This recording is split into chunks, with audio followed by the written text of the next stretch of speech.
মেয়ের জন্য এক বাটি তুলে রাখলাম। দেখো এরকম মাটন লাল লাল ঝাল ঝাল কেমন হয়েছে বন্ধুরা জানিও। একদম মাটন কষা।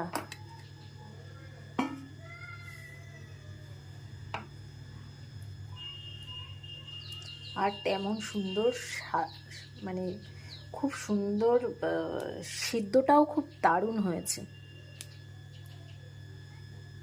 একটা বড় চর্বি পিস।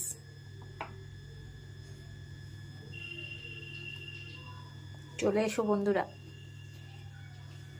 লাল লাল মাটনের ঝোল, মাটনের কষা,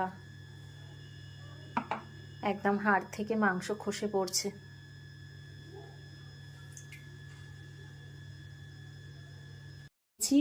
এর মধ্যে একটু গোটা গরম মশলা দিয়ে দিচ্ছি। বাপরে। আর মাংসটা ধুয়ে রেডি করে রেখেছি।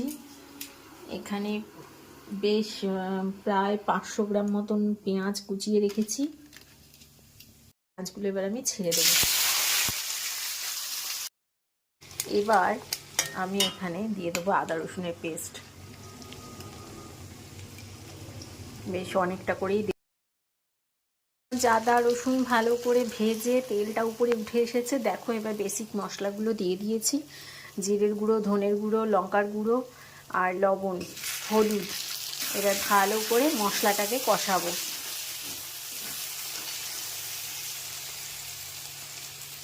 তো মশলা ভালো মতন ভাজা ভাজা হয়ে গেছে।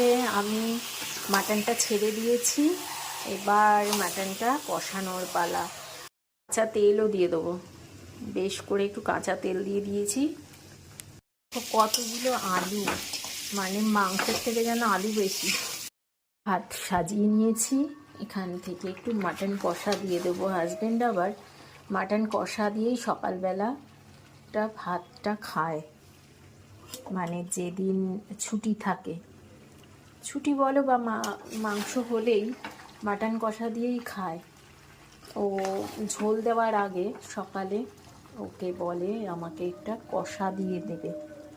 তো ওকে আমি একটু কষা দিয়েই ভাতটা দিচ্ছি।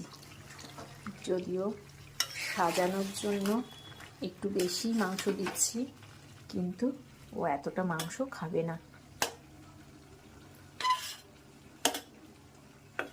বড় বড় দেখো চর্বির পিস, একদম লাল লাল ঝাল ঝাল